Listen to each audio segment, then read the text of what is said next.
Sinag ng Davao 2024, U1 Preglo. Beautiful. I think we can't argue with that. Yes. She's really beautiful. Sinag ng Davao 2024, U1 Preglo. Si Yuan, super pretty. Walay, Kanang naka-makeup na mitanan, pero siya wala siya makeup. Guwapa dyan sa daan. Okay. Ayo. walay mang-argue, walay Yes. maglalisanan. As in, super pretty. Parang Barbie.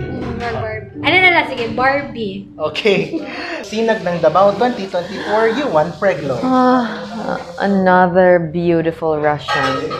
Another ring light bearer. Like Joanna Franken.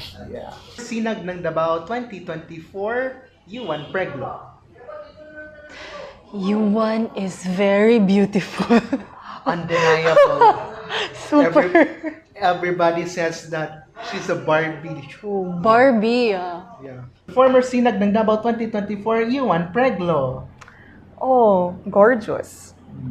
Face card never declines. You know, there was I think it was the press con of Mutya ng Davao. We were all glammed up. Then she came late without makeup, but she still looks gorgeous, no? In Bisaya pa parang gipartidahan niya kami. Very pretty, no? Very pretty. And she's still young, and you know, she's always trending whenever it's Kadayawan, no? Because she's the mother majorette of their marching band. DMNE. Yeah, and then she's very pretty. She's very